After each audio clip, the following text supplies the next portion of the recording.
खुलुमबाय रायजोफोर, दिनै मोनाबिलिनि खौराङाव फिन खेबसेबाव बयखौ बरायनानै लाग्रोबाय। दासिमनि खौरांफोरा जाबाय। गिबि खौराङाव दङ फिफा वर्ल्ड काप सेमिफाइनाल आरो फाइनाल मेचनि थाखाय सोरखारनि थिरांथा। सेमिफाइनाल आरो फाइनाल मेचसिम हटेल आरो रेस्टुरेन्टफोरा फुंनि 3:30 रिंगासिम खुला थागोन। बाथ्राखौ बुंदों रायजोनि गिबि मन्त्रि डक्टर हिमन्त बिश्व शर्माया, जेराव समाजारि बिजोंनि गेजेरजों फोसावदों। डक्टर हिमन्त बिश्व शर्माया फिफा वर्ल्ड कापनि थाखाय 15, 16 आरो 19 आरो लोगोसे 20 जुलाइ खालाराव गुवाहाटीनि रेस्टुरेन्टफोरखौ फुंनि 3:30 रिंगासिम खुला लाखिनो थिरांथा लादों हादोरसा सोरखारनि। गोबाव सम बिटिसिनि चिफ हाग्रामा महिलारि बिथांजों थाफाबोनाय आरो बिपिएफ दोलोनि जानानै खामानि मावबोनाय गहपुरनि बबेनिबा खुंगुर नार्जारी थामहिनबा बिजय सिंहआ गोब्राब बेमाराव गोग्लैसोना दं।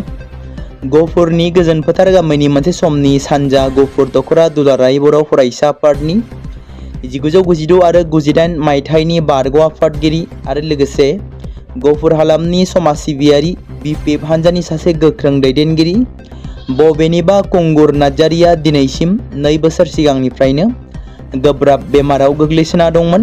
दुखुनांथावदि थांनाय मे दाननि 1 खालार 2025 मायथाइनिफ्राय बेरामा गोब्राबसिन जादों। गोबाव समनिफ्रायनो नखरा फाहामथाय होबोगासिनो दंबोयो, नाथाय दुखुनांथाव बेमारा गोबां जानायलाय मोजां फाहामथाय होदोंमोनबाबो बिथांनि देहाखौ गोग्गो लाबोफिननो हायाखै। दिनै नखरा राहा गोथे रांखावरि आंखाल, दा बिथांखौ गोजौ फाहामथाय होनो थाखाय मदद हास्थायदों। बेनिखायनो दानि बिटिसिनि चिफ मानाव गेदेर हाग्रामा महिलारि बिथांनिसिम मदद मोननो हास्थायदों। क'क्राझार जिल्लायाव सा 298 HIV थामहिनबा एड्स बेराम मोनदों। क'क्राझार जिल्लायाव गासै सा 298 HIV केस मोननाय जादों, जायनि थाखाय सावस्रि फाहामगिरि एबा बिबानगिरिफोरनि गेजेराव जिंगा सिखांनाय थासारि सोमजिदों। बिथांमोना बेखौबो नोजोर होनानै बुङो दि बे बेरामजों लोगोसे थानाय सुबुंफोरनि गुबै अनजिमाया बांसिन जानो हागौ, मानोना सावस्रि बिफाना थै आनजादनि गेजेरजों मोननाय बेरामिफोरखौल' रेकर्ड खालामदों आरो लिस्टआव होदों। आरोबाव बांबावनो हागौ होनना बे समाव मिथिनो मोननाय जादों। सोनम वांचुकआ सिजेपि पार्टीजों लोगोसे 17 साननिफ्राय उखैहाब सोमावसारबोगासिनो दं, जायनि जाहोनाव बिथांनि सावस्रिया जोबोद गाज्रि जालांनो हमदों।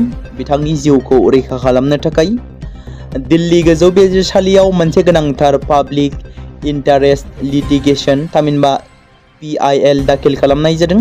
17 सान गोलाव सम उखैहाब सोमावसारनायनि उनाव सोनम वांचुकआ दासिम देहानि लिरथायखौ 8.5 किल'ग्राम खमायदों होनना मिथिहोदों, जायनि जाहोनाव बियो देहायारि महरै जोबोद लोरबां जाबाय।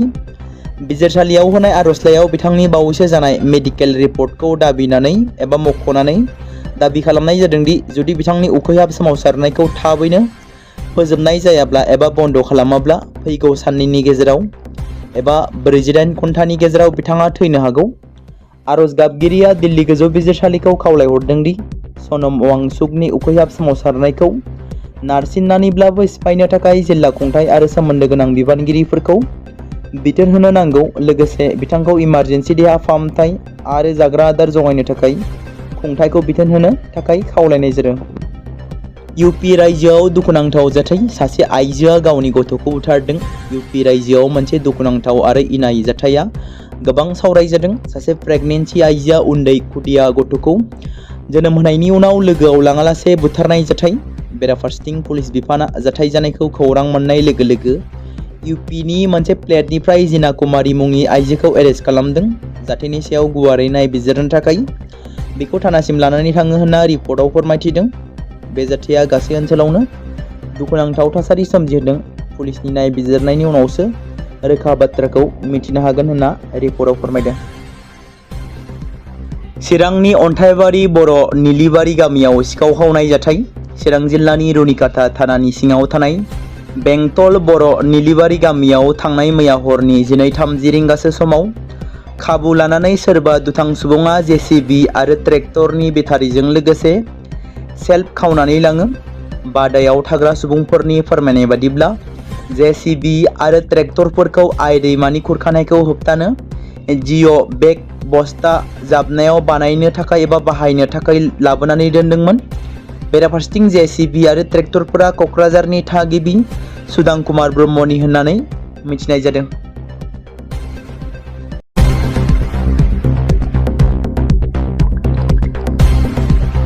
बे समाव मोनसे गोजोनथाव खौरां बाक्सा जिल्लानि बरमायाव थानाय रुरेल एकाडेमिया लानानै फैदों नोंथांमोननि थाखाय मोनसे गोजोनथाव खौरां।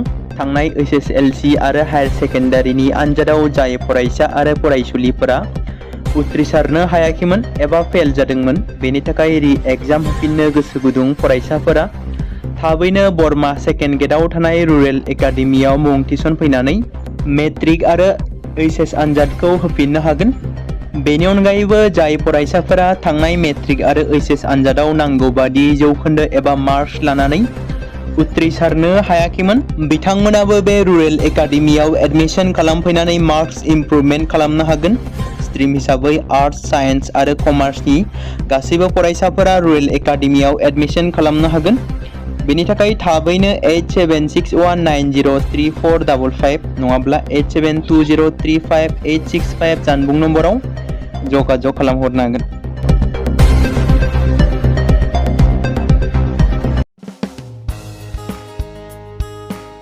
बे समाव मोनसे गोनां फोसावथाय बर' सावथुन नायनानै मोजां मोनग्रा गासै बर' रायजो राजाफोरनि गेजेराव लानानै फैदों मोनसे बर'नि OTT प्लेटफर्म गोनां, जाय प्लेटफर्मनि गेजेरजों नोंथांमोना बर'नि गोदान गोजाम सावथुनफोरखौ नुनो मोनगोन।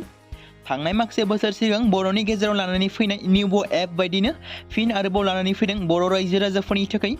बे बाथ्राखौ मख'नाया गोनांदि 2025 मायथाइनि जानुवारि दानाव ओंखारनाय आंगो स्ट्रिम मुंनि मोनसे OTT प्लेटफर्म गोनां निउबो एपनि गेजेरजों नोंथांमोना गोबांथार बर'नि सावथुनफोर जेरै ट्रेजेडि, रमान्टिक, एक्शन आरो कमेडिजों बुंफबनाय सावथुनफोरखौ नुनो मोनगोन।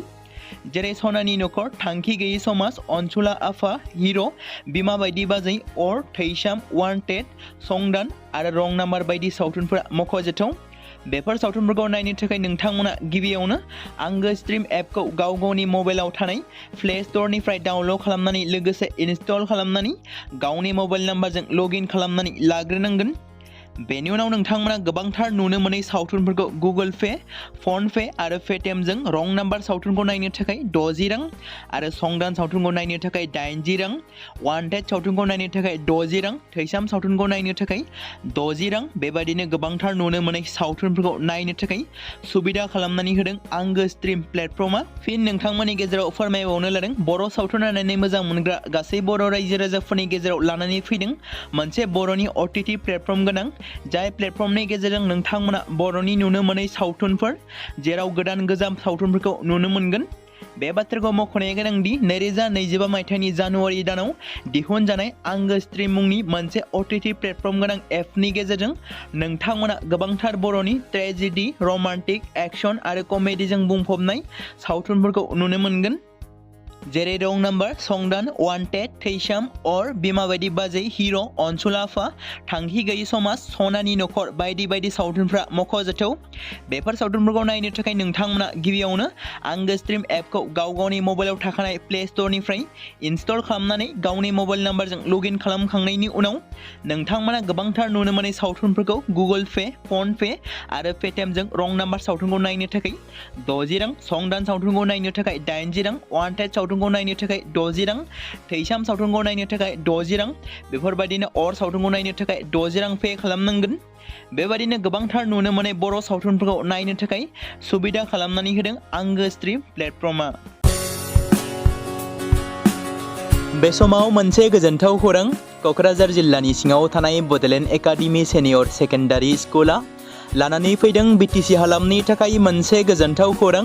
2026 आरो 2027 सोलोंथाइ बोसोरनि थाखाय क'क्राझार तिनिआलिनि हल्टुगाव आउटपस्टआव थानाय बड'लेण्ड एकाडेमि सेनियर सेकेन्डारि स्कुला फार्स्ट इयारनि थाखाय प्रि एडमिशन एबा जेबो बेसेन होनाङालासे मुं थिसननाय आरो फर्म गथायनाया दासान्दि सोलिगासिनो दङ आरो बेनि गेजेराव देग्लायनि मेट्रिक आनजादाव 100आव 75 जौखोन्दोनि गोजौआव जौखोन्दो लानानै उथ्रिसार जानो हानाय साबा फरायसा एबा बिजाथिफोरनि थाखाय आबुङै जेबो बेसेन होनाङालासे मुं थिसननो आरो फरायनो थाखाय खाबु होनाय जादों। आरो बेनि अनगायैबो बोसोरै फरायसा आरो फरायसुलिफोरखौ लानानै EBS ट्रिप एबा सोलोंथायारि दावबायनायखौ लानाय जायो। मख'जाथावदि बे बड'लेण्ड एकाडेमि सिनियर सेकेन्डारि स्कुलाव आर्ट्स स्ट्रिमनि थाखाय आयदा हिसाबै इंलिश ML बड', political science education, history, economics, advance बड' गासैबो आयदाखौ मोननो हागोन आरो बे सेकेन्डारि स्कुलाव इंराजि आरो बर' बिजोङा थागोन। मोजां सोलोंथाइ लानायनि अनगायैबो बड'लेण्ड एकाडेमि सिनियर सेकेन्डारि स्कुलाव उफ्रा सोलोंथाइ हिसाबै एनभायरनमेन्ट फिल्ड स्टाडि बायदिखौ लानानै सोलोंथाइ लानो हागोन। बेनि अनगायैबो बे फरायसालियाव हौवासा आरो हिन्जावसाफोरनि थाखाय आलादा आलादायै हस्टेलनि खाबुफोर होनाय जादों। बेनि थाखाय नोंथांमोना आबुङै मिथिबावनो थाखाय एबा थोंजोङै फोनांजाब खालामहर 9101488399 जानबुं नम्बराव।